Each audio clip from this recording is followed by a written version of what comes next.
नमस्कार दोस्तों, कैसे हैं आप लोग? तो आज मैं डिस्कशन करूंगा इंडिया के एक स्मॉल फाइनेंस बैंक के बारे में, जिसका नाम है इक्विटास स्मॉल फाइनेंस बैंक। देखिए, मुझे कुछ दिनों से कमेंट्स भी आ रहा था इस बैंक के बारे में, क्योंकि इस बैंक लगातार गिरते चले जा रहे हैं। और ऑलमोस्ट अगर मैं टॉप लेवल से ग्राउंड लेवल तक देखूं, मतलब इसका लाइफ टाइम हाई से करंट लेवल तक देखूं, तो मैं एक बार 1 मंथ के चार्ट पैटर्न्स ओपन कर लेता हूं, तो आपको दिखाने में अच्छा होगा। मतलब चार्ट पैटर्न आपको अच्छी तरीके से देखने को मिलेगा। तो ओवरऑल टॉप लेवल से मैं अगर करंट लेवल तक देखूं, तो ऑलमोस्ट 40% क्रैश हो चुके हैं। देखिए, इस तरीके से क्रैश पहले भी क्या हुआ था।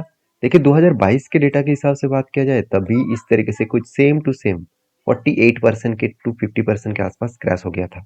उसके बाद देखिए किस तरीके से बाउंस बैक किया है, और अभी भी उसी तरीके से बाउंस बैक क्या कर सकते हैं, इसके ऊपर डिटेल्स वीडियो आज के इस वीडियो के अंदर मैं डिस्कशन करूंगा। क्योंकि पहले भी इस तरीके से हालत हुआ था, उसको रिकवरी करके अच्छा खासा बाउंस किया। मतलब लोअर साइड से अगर टॉप लेवल तक देखूं, तो ऑलमोस्ट 200% का जंप किया था। क्या फिर से यहाँ से 200% तक जंप हो सकते हैं? ये बहुत बड़ा एक क्वेश्चन मार्क्स है। तो इस क्वेश्चन मार्क्स को मैं आपके साथ डिस्कशन करूंगा, क्योंकि मैं पूरा डिटेल्स में बताऊंगा कि एक्चुअली दिक्कत कहाँ पे हुआ, जिसके कारण कंटिन्यूसली कंपनी गिरते चले जा रहे हैं।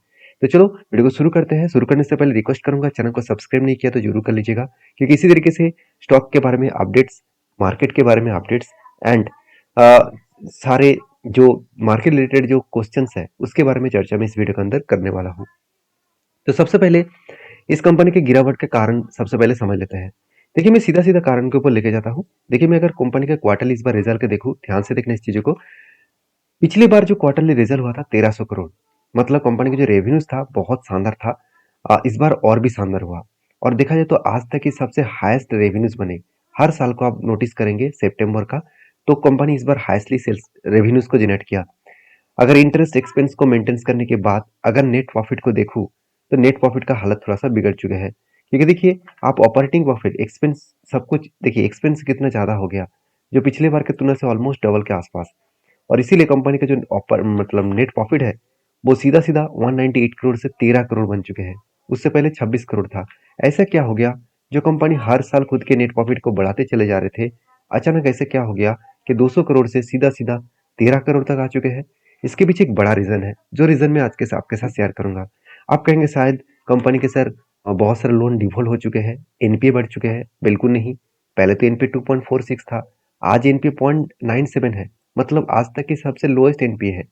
तो मतलब क्वेश्चन यहाँ पे ये है कि कंपनी के ऊपर ऐसा क्या हो गया, जिसके कारण कंपनी इतने बड़े एक खराब रिजल्ट किया। और यही कारण की वजह से कंपनी लगातार पिछले क्वार्टर से ही गिरते चले जा रहे हैं। तो चलो उसके ऊपर कुछ बातचीत कर लेते हैं। देखिए, सबसे पहले मैं इंपॉर्टेंस पॉइंट के ऊपर लेके जाता हूँ। इस बार कंपनी का क्वार्टर रिजल्ट है, आप देख सकते हैं 13 सितंबर, पिछले बार क्वार्टर के रिजल्ट और उससे पहले पिछले सालों का रिजल्ट। मैं यहाँ पे कोई रिजल्ट दिखाने के लिए नहीं आया, मैं सिर्फ आपको एक चीज दिखाने के लिए आया हूँ, वो है कंपनी का प्रोविजन, जो किसी भी बैंक्स के लिए बहुत इंपॉर्टेंस होते हैं। अभी प्रोविजन के बारे में ध्यान से देखना, ध्यान से देखना, आप फिगर आउट देखना। लाखों में हो, करोड़ में हो, कुछ भी नहीं है, आप फिगर देखना। पिछले सालों में कितना था? 6300। पिछले क्वार्टर में कितना था? 30,400। और इस बार कितना बना? 32,900। तो सीधा सीधा कहूँ, मतलब 7 टाइम, 7 टाइम सॉरी, 5 टाइम्स के आसपास, 5 टाइम्स के आसपास कंपनी का जो प्रोविजन है वो बढ़ चुके हैं पिछले सालों से। तो जो कंपनी पिछली बार प्रॉफिट ज्यादा किया था, इस बार प्रॉफिट ना होने के कारण मेनली है प्रोविजन। तो प्रोविजन बढ़ चुके हैं। तो प्रोविजन बढ़ना मतलब कंपनी के ऊपर बहुत बड़ा खतरा है।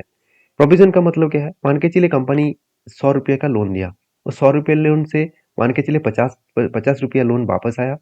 और 50 रुपया लोन आने का कोई भी चांसेस नहीं है, आ भी सकते हैं, ना भी आ सकते हैं। तो ये जो परसेंटेज जो मार्केट में अभी भी पड़े हुए है पैसा, तो उसको प्रोविजन कहा जाता है। तो दिक्कत वाला बात यहाँ पे हुआ, जिसके कारण कंपनी का कंटिन्यूसली गिरावट का माहौल है। और दूसरा और एक कारण है। दूसरा कारण कौन सा है?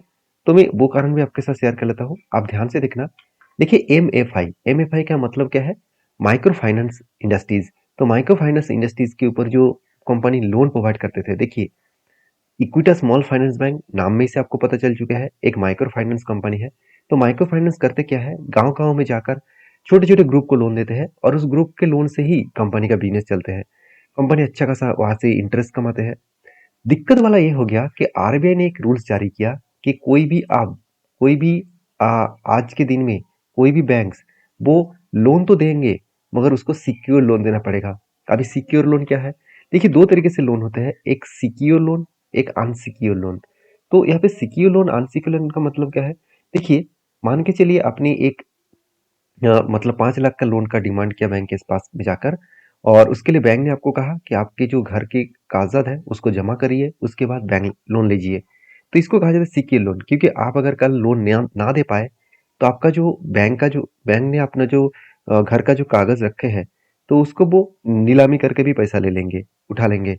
तो अनसिक्योर लोन कैसे है?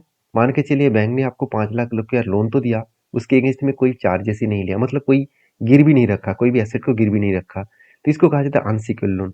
तो जितने सारे स्मॉल फाइनेंस बैंक होते हैं, तो वो सारे बैंक्स का हालत देख लीजिए यार, बुरी तरीके से खराब है, सिर्फ एक ही कारण की वजह से कि आरबीआई ने रूल्स चेंज किया।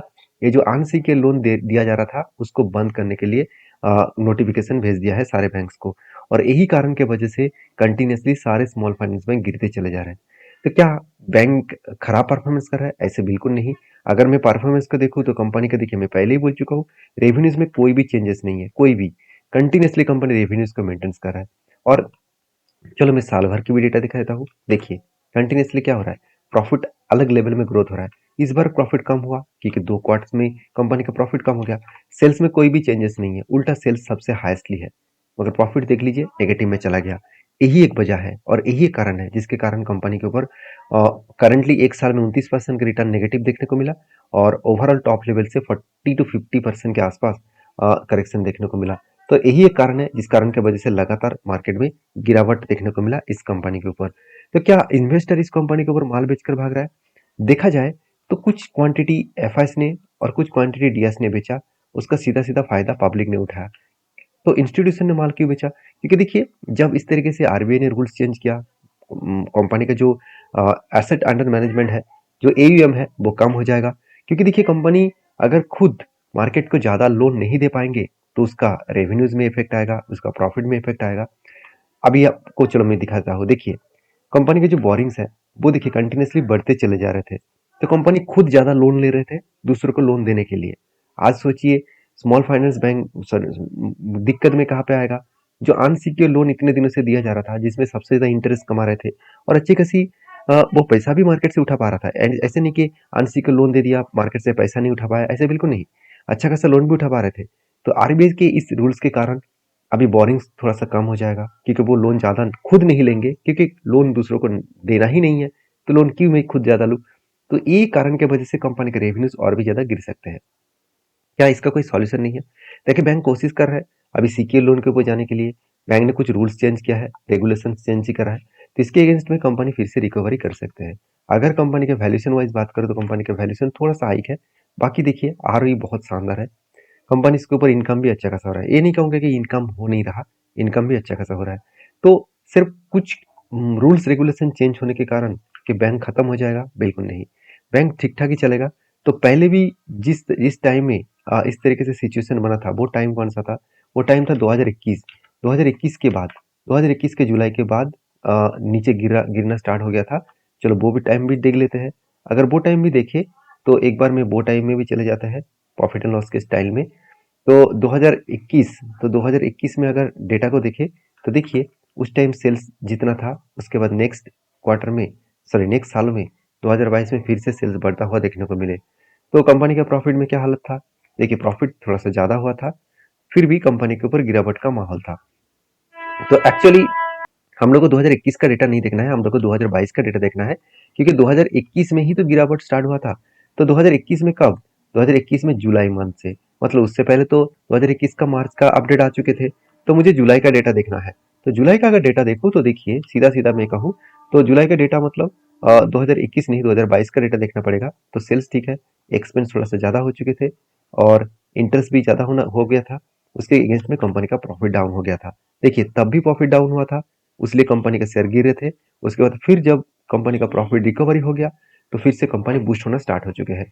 तो इस बार भी थोड़ा सा आपको इंतजार करना होगा।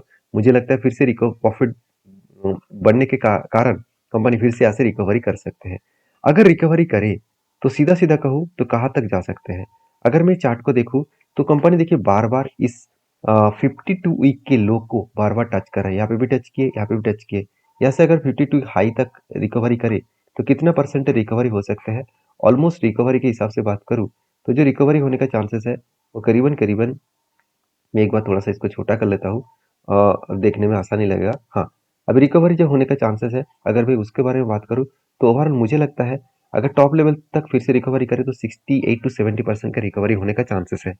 तो कब रिकवरी स्टार्ट होगा, वो तो किसी को पता नहीं है, क्योंकि इसी तरीके से सिचुएशन को मैं आगे प्रीवियस बैक टेस्टिंग करके देखूँ, तो देखिए सेम हालत था। उस वही टाइम में हालत था जो टाइम में करेक्शन हुआ था।